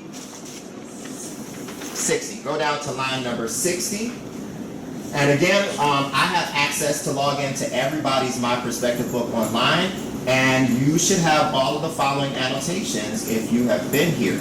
If you have not been here, I'll try to take pictures of these and put these on the Teams page so you can mimic them for your grade. Again, the annotations is the class practice portion, and this is worth a grade. So, again, on your segment, I'm finishing up my segment of Beowulf. On your segment, you are going to be responsible for, again, making a certain amount of annotations for important details. You are going to be responsible for making a certain amount of annotations for words that you don't know that you're going to define. You're going to be responsible for raising a certain amount of questions, also making a certain amount of comments as well. And you have a total of 3 inferences total that you have to complete using the inference formula, which we've gone through 3 different times now. And so the inference formula is should be in your notes actually, but it's a 3-process formula that we've been going through each time. Okay? Facts and details plus knowledge and experience equals your inference, and then you still have to find some sort of support as evidence to back up your claims. So going back to line number 60, this is where we finish up inference number 3. And this is the last inference that I'll be making in my section. But remember from the annotation video, which is also on the Teams page, she said that areas of uncertainty allow you to make questions. And so questions are what lead you to make inferences. So if you have an area of confusion, an area of uncertainty, or something that you just want to know more about, then you make a question. And remember, you have to make a certain amount of questions with your annotations anyhow. So you make a question, and that question is going to walk you through starting the inference process. So we have inference number 3 in our notes, or at least you should have it as I do in my annotation box. And then we use all of the same details. We use all of the same exact parts of the formula, because it's like a mathematical formula that we use. So as I get ready to jump back into this, let's make sure all cell phones are turned off and put away. And not just turned off, but turned off and put away. And not just put away, but make sure you actually turn them off before you put them away. Make sure they're not on silent. Make sure they're not on mute, because that's not what I asked for. Make sure they're powered all the way off. Do not turn them back on for the entire duration of the class. Do not turn them back on to check the time. Do not turn them back on to check a text. Do not turn them back on for any reason until we dismiss. This should be the time where I see people taking out their cell phones and doing that swipe across the top, wherever you turn off your phone. And make sure your phone is not on your lap, not on your desk, and definitely not in your hand.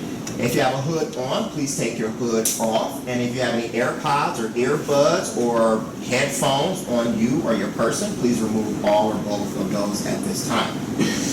Okay, so again, we start off with the formula. We have details here. This is the information that you're presented with, as I explained before. And this is what brought about the question in the first place. And remember, the facts and details pertains to regular life, not just boring English class or reading or books. This could be on movies or music or things that you actually see happening in front of you, or the remnants of what's left behind of something that happened or took place prior. So what I had a question with was line number 62, I believe, where it says that Herod stood empty. Herod is the name of the hall, as we discussed, and stayed deserted for years, 12 winters of grief for Hrothgar, king of the Danes. And the reason that this was an area of uncertainty for me is because earlier in the text, it said that Hrothgar was actually the prince. And so my question was, how is Hrothgar the king when the poem just stated in line 45 he was the prince? Okay, so is there an error that the writers made, or is there some other detail that took place without them mentioning it to us? So then you follow the next formula portion, which is the my knowledge. So just like it says here, the knowledge and experience part of the equation. So I said for the my knowledge portion, I said this is what I brought to the table. This is where you have to take the situation out of its context. Again, whether it's a car accident in front of you or you see somebody sprawled out on the ground dead, you have to take the situation out of its context and put it in your own understanding and common sense to try to bring some type of conclusion or thus inference to it. So I said, and in my years of understanding, a prince only becomes king when his father passes away. Okay, so what we do now is we simply add these two statements together, okay, and we come up with some type of educated guess that reads in between the lines and tries to explain away the confusion. And it should look like an answer to the question in so many words. So if we go back, then I literally added those two statements together, and this is important because you want to make sure that it goes beyond your frame of reference, your own thinking, and you got to actually relate it back to the situation. Okay, it's one thing to have your thinking, but you don't want to just stay on your thinking. You got to relate it back to the situation to take it further and read in between the lines. So I said, Herod stood empty, again going back to the lines of the poem, Herod stood empty and stayed deserted for years. During the 12 winters of grief, Hrothgar becomes king of the Danes because his father passes away. Okay? That's the most logical explanation I can come up with. I press save, and then I keep reading to look for something that backs it up. I look for evidence, as we try to look for evidence for everything. So let's do just that. Let's keep reading, and then let's keep annotating. So I'm going to start here where it says, so Grendel, on line 59. So Grendel ruled, fought with the righteous. All eyes should be on their screens. In just a few minutes. So Grendel ruled, fought with the righteous. One against many and won. So Herod stood empty and stayed deserted for years. 12 winters of grief for Hrothgar, king of the Danes, sorrow heaped at his door by hell-forged hands. His misery leaped the seas, was told and sung in all men's ears. How Grendel's hatred began. How the monster relished his savage war on the Danes, keeping the bloody feud alive, seeking no peace, offering no truce, accepting no settlement, no price in gold or land, and paying the living for one crime only with another. So here on line 72, I believe we highlighted this last week. I felt like this was an important detail. And so in the annotation box, I put the following. So go ahead and highlight lines 68 through 72. And here I made a comment, because remember you have to make a certain amount of comments even while you annotate important details. I said, there's no way to reason or compromise with Grendel. Grendel is simply a savage. The only way to appease him is to let him kill you. You cannot pay him off. You cannot do deeds or services for him. You cannot entertain him. All he wants to do is kill you. Then the other thing that I put here as well is I said maybe this is also evidence, even though we already found our evidence for our first inference. I said maybe this is also evidence for Grendel's emotional pain, which could be a byproduct of the warrior's rejoicing, like jealousy. So if we go back to line number 1, or line number 2, remember we made an inference here called inference number 1 about why was Grendel in pain, and we said that could be physical or emotional pain. And so with that new information, the fact that he paid, like it said here on lines 72 or whatever, it said that he,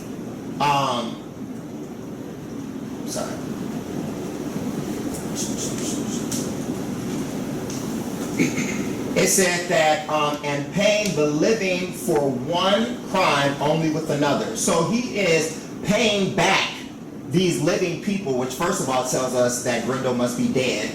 But he's paying back these living warriors for one crime only with another. So that means that they must have committed some type of crime against him. And the crime against him is probably his pain that he's feeling in the beginning, which is why he wants to attack. Maybe he's jealous of the rejoicing that they're doing, all the happiness and the joy that they feel. Misery likes company. So maybe he is jealous of the constant music ringing and the celebrating in the halls. And maybe that's an emotional greed that he's suffering from. And so that could be evidence for our first inference, even though we haven't found it. So we keep reading, but we highlighted that. No one waited for reparation from his plundering claws. That shadow of death hunted in the darkness, stalked Hrothgar's warriors, old and young, lying in waiting, hidden in mist, invisibly following them from the edge of the marsh, always there unseen. So go ahead and highlight this, line 74 to 78. Line 74 to 78, go ahead and highlight that. And the reason I highlighted that is because, number 1, I made a comment inside of there. Oops. The comment I made inside of there is that this reminds me of the Scooby-Doo chase scenes. So if you are a fan of Scooby-Doo, then you know that there's always these scenes where they're running from the monsters or the ghosts, and that's part of the actual action of the show. And so here in Beowulf, they're telling us about the action that Grendel performs. You can't hide from him. He's going to find you. He's going to chase after you. He's invisible at times. He's hard to see. He's going to figure out where you are. There's no way to elude him. And so that reminded me of Scooby-Doo, because there's always these scenes where they're running away from the monster, such as this. I'm going to play a little clip for you from Scooby-Doo. Wilson, you can go to the restroom at this time.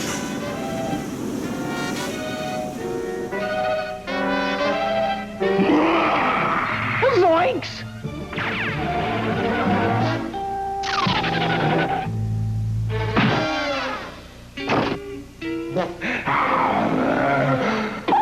Scooby, like, do something!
enjoy Scooby-Doo. But that's what this reminds me of. The fact that he's always waiting, he's always hidden, sometimes he's unseen, he's invisible, he's just always there to chase after you, trying to kill and get at you. So we continue reading though. So mankind's enemy continued his crimes, killing as often as he could, coming alone, bloodthirsty and horrible.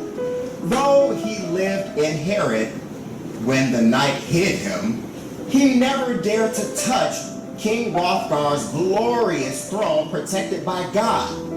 God, whose love Grendel could not know. So if we go back up to here, line 82, let's highlight he never dared to touch King Hrothgar's glorious throne, protected by God. I didn't put any dialogue here with this. I just highlighted it because I felt like it was an important detail. Grendel knows his limits. He knows he can't mess with God. And so when we highlighted earlier or circled the fact that he was this fiend, we said that a fiend was a devil. We said that a fiend is a devil, it's Satan, all of that stuff. And so if you think about that against Satan and the devil, Satan and the devil cannot get anywhere close to God, and Satan cannot understand God's love or also cannot experience God's mercy. So this makes sense with them saying this. So we highlighted that. Line number 86. But Hrothgar's heart was bent. The best and most noble of his council debated remedies, sat in secret sessions, talking of terror and wondering what the bravest of warriors could do. And sometimes they sacrificed to the stone gods, made heathen vows, hoping for hell's support, the devil's guidance, and driving their affliction off. So let's highlight lines 80, whatever this is, 87 through 93, it looks like. 87 through 93, go ahead and highlight that. And in here, I made the following comment, 87 through 93. I made the following comment. I said that they are worshiping the devil. Okay, they are worshiping the devil here, and it kind of brings about this old saying, speaking of cartoons, that used to be in the Bugs Bunny cartoons. Who is this right here with the, who is that? Tap this person. Yeah. Johnson, we don't sleep in Kelly's class. You need to be logged in where we are. Warning number 1 for the week. We're annotating.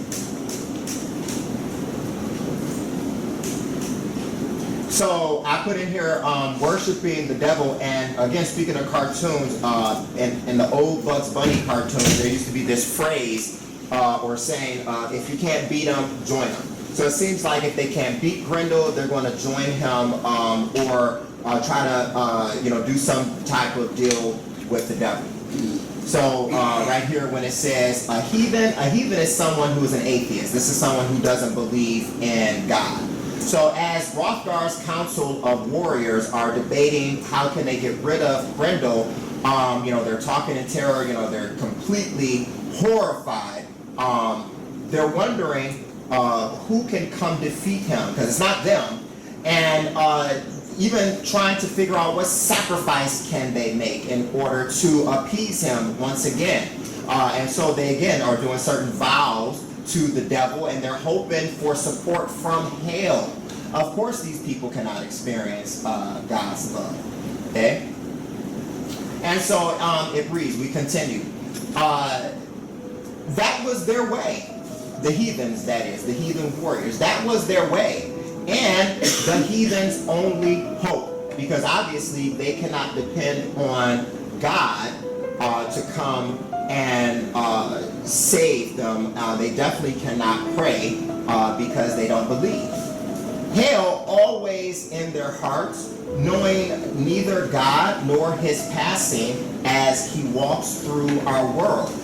The Lord of heaven and earth their ears could not hear his praise nor know his glory. So even if God himself was talking straight to them, they wouldn't know it because they have no relationship and they stay out of communication with God. So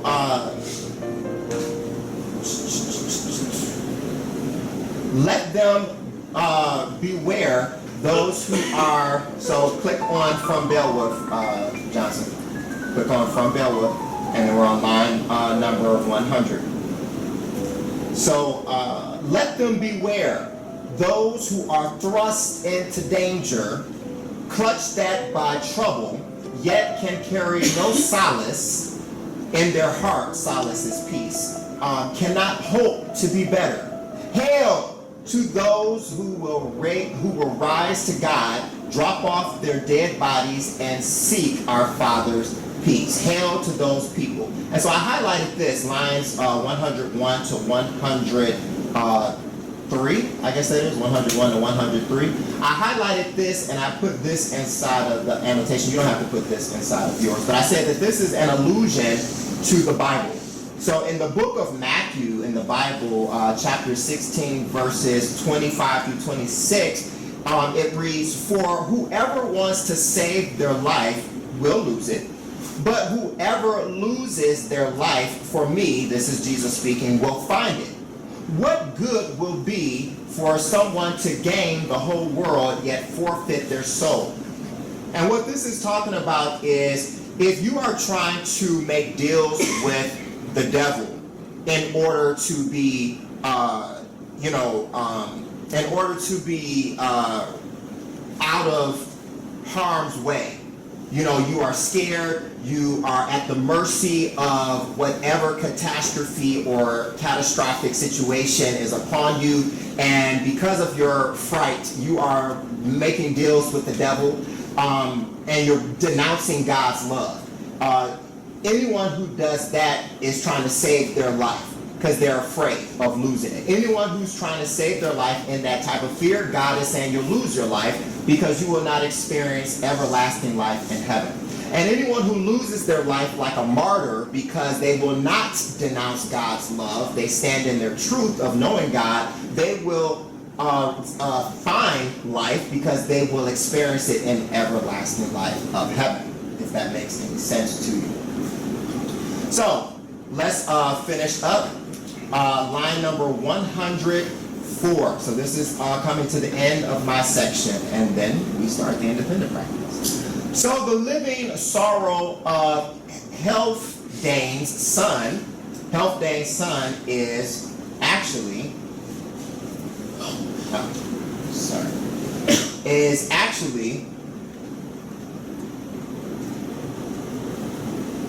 shoot.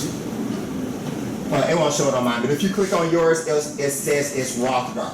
Okay, so Hrothgar is Healfdane's son. So if Hrothgar is Healfdane's son, then that means that Healfdane must have been the king.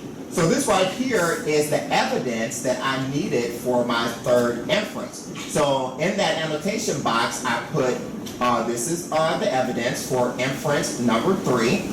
And this is the proof that Hrothgar's father was in the picture at some point as the king. And so during those 12 winters time period, King Healfdane must have died, and Hrothgar was heir to the throne. And so that's just the evidence that I needed. It doesn't say the same thing as my inference does, but it says it enough that it backs it up as support. So the living sorrow of Healfdane's son simmered, bitter and fresh, and no wisdom. So Johnson, we're on line number 104. So press hide on your picture. And you should be able to press X on your menu. Press X on that big X. There you go. You should be able to see more of your text. Go down to 105. And no wisdom or strength could break it. That agony hung on king and people alike, harsh and unending, violent and cruel and evil.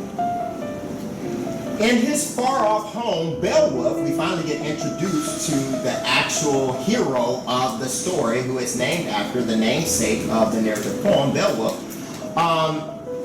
Hygelac, follower and the strongest of the Geats, greater and stronger than anyone, anywhere in this world, heard how Grendel filled knights with horror and quickly commanded a boat fitted out, proclaiming that he'd go to that famous king. So let's go ahead and highlight or underline Beowulf, Hygelac's follower and the strongest of the Geats, greater and stronger than anyone, anywhere in this world. Underline that in blue. Remember, we are reserving the color blue for characters and their descriptions. And if we click on this footnote right here, it tells us, it probably won't tell me anything just because of that, but it says that Beowulf is basically a follower to Hygelac. Okay, that's not his son, but it's more like his cousin or relative, and he was raised up by Hygelac. All right, so we keep reading. Proclaiming that he'd go to that famous king, would sail across the sea to Hrothgar, now when help was needed. None of the wise ones regretted his going, much as he was loved by the Geats. The omens were good, and they urged the adventure on. So Beowulf chose the mightiest men he could find, the bravest and best of the Geats, 14 in all, and held them down to and led them down to their boat. He knew the sea would point the prow straight to that distant Danish shore. Okay, so that ends my section. And so let's do one last highlighting of line 116 to 121. 116 to 121, and this just sets the stage for Beowulf's mission and the fact that he was supported by the people because he's considered the strongest and the bravest. So they weren't like, oh, please don't go, Beowulf, you're gonna get killed. They weren't saying that. They were saying, go handle yours, bro. Go do your thug this. You got this. So they egged him on to go do what he does best, okay? Be the hero. Okay, so 116 to 121, and that concludes the class practice. And again, I will try to take pictures of this and put this on the team space so that the people who've been absent can get these points for doing all of these annotations. And the people who were here, kudos to you. Give yourself a pat on the back, and for being here and getting through that. So, now it's time to pick your poison. Okay, so again, going back to the teams page, these are the following sections. So I did the first section as a model, and now you're going to do the following sections, doing the same exact thing. This is where you pick what you want. All right, so I'm going to read this last little part again. I want you to make an inference on what's going on here. So it says, God bless you. In secret sessions, talking of terror and wondering what the bravest of warriors could do. And sometimes they sacrificed to the old stone gods, made heathen vows, hoping for hell's support, the devil's guidance in driving their affliction off. That was their way, and the heathen's only hope, hell always in their hearts, knowing neither God nor his passing as he walks through our world. The Lord of heaven and earth, their ears could not hear his they could not hear his praise, nor know his glory. Let them beware, those who are thrust into danger, clutched at by trouble, yet can carry no solace or peace in their hearts, cannot hope to be better. Hail to those who will rise to God, drop off their dead bodies, and seek our Father's peace. So what are they talking about here? If we had to make an inference of what they're talking about, what are they talking about here? So let's break it up. So let's start at 90. So we say, and sometimes they sacrificed to the old stone gods, made heathen vows, hoping for hell's support, the devil's guidance in driving their affliction off. What do that mean? They're worshiping the devil at this point. They're not Christians. They don't care. They're like, whoever is going to stop this from happening, they're like, listen, devil, you are the king of all evil. Do we have to praise you in order for you to stop? Could you please stop, please? Okay, what do we have to do? Give a sacrifice? Okay, I'll kill somebody in order to get you to stop. What you want? Money? What do you need? Could you get this to stop? So they're praising him. Okay. Then it says that was their way, and the heathen, which is a non-believer, the heathen's only hope, hell always in their hearts, knowing neither God nor his passing as he walks through our world. So let me see how far I want to go. I think I want to go there. So what does it mean by hell always in their hearts? All they do is what? That's all they know. All they know is what? All they know is probably fighting and war. That's probably all that they know is, tit for tat, an eye for an eye, tooth for a tooth. It never is it compromise, never is it share, never is it peace, never is it love. Okay, this is all that they know. War. War is the main thing of the hour. Okay, so let's keep going.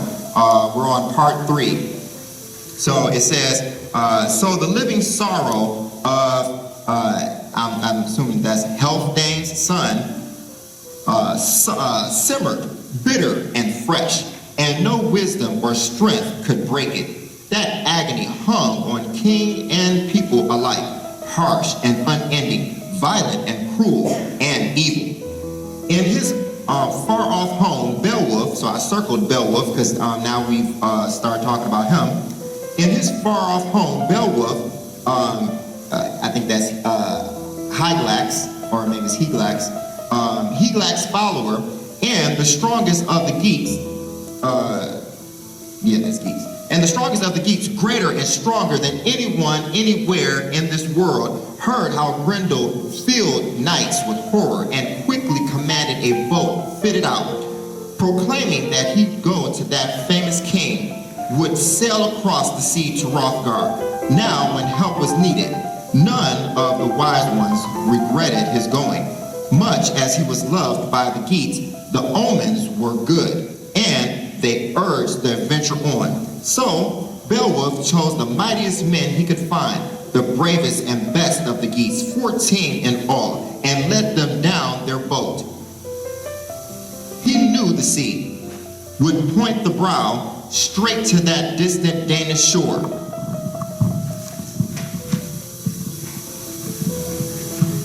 Then, Hrothgar went to the door and addressed the waiting seafarers with soldiers' words. My lord, the great king of the Danes commands me to tell you that he knows of your noble birth, and that having come to him from over the open sea, you have come bravely and are welcome. Now, go to him as you are, in your armor and helmets, but leave your battle shields here and your spears. Let them lie waiting for the promises your words may make.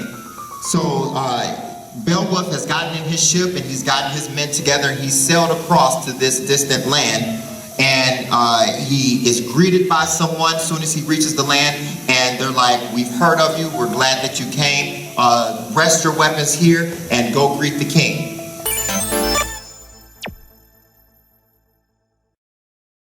So, now you can take out your cell phones and take a picture of the independent practice. This is your independent practice, and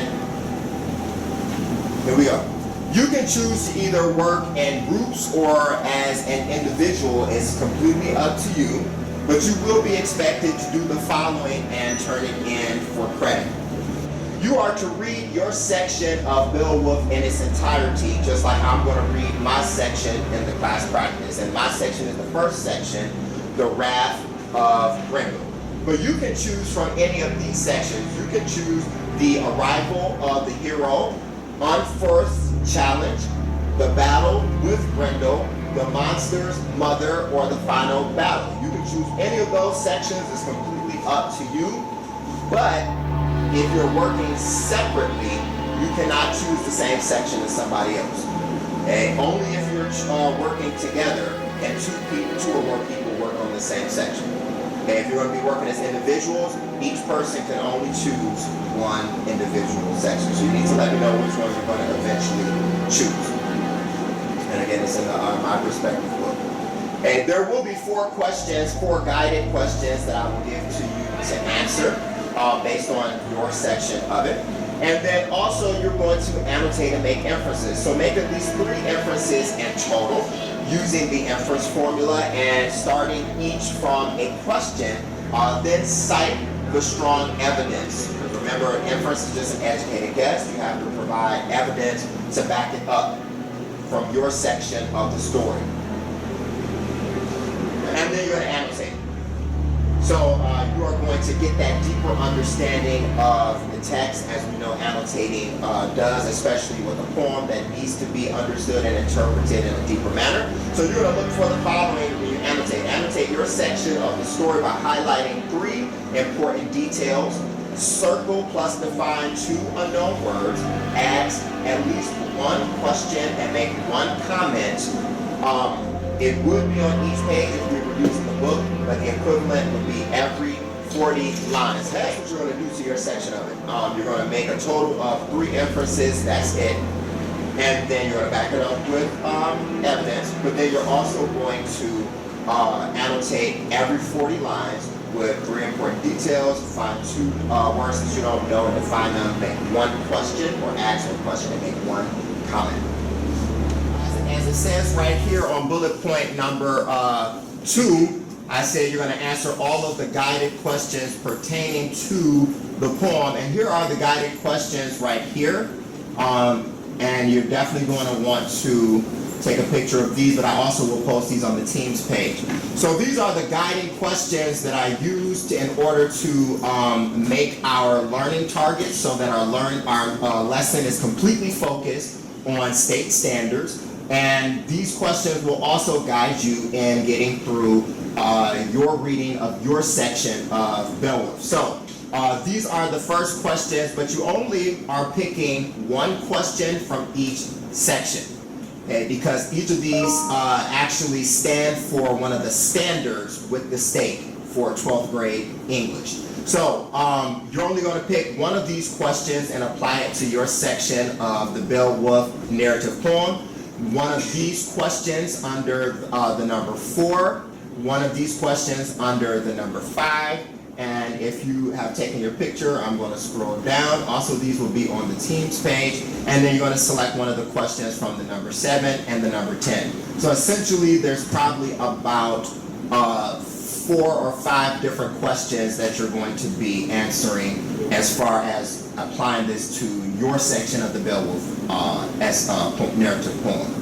Okay, but again, these correspond to state standards. So if you think, why does it go from 1 to 4 and not 2 and 3 and not 6? It's because, again, these are state standards that I selected to focus this lesson on. All right. Check it out. So when you're reading and you're annotating, keep in mind that your notes should represent your thoughts. Your notes should represent your interaction with the story, with the author, the characters, etc. You don't worry about writing things down that just sound smart just because you think that's what your teacher wants. It's totally pointless. Let your annotations really reflect your true thoughts and feelings as you read. Hopefully you have some. But if you really listen to your inner voice as you read, the voice that says, huh? Why'd that happen? Or, oh, that's awesome. Or, that's not a good sign. All those things that pop up into your head when you're reading, then the whole process of annotating is so much easier. You think it up here, you write it down here. And you'll have to think less about it that way. I promise. Now, last 2 words of caution though. First, annotating text is a skill that you'll develop more and more as you do it more and more. So as you first start off, you might not annotate much at all because you're not sure where to start. And if that's the case, keep checking back to the 11 annotation techniques that I just walked you through and check to see which one you need to be doing more of.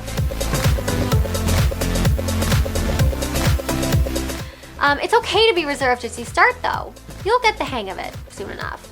But I have also seen the opposite, where a student underlines like every single word on a page or highlights the entire article or chapters as neon the whole way through.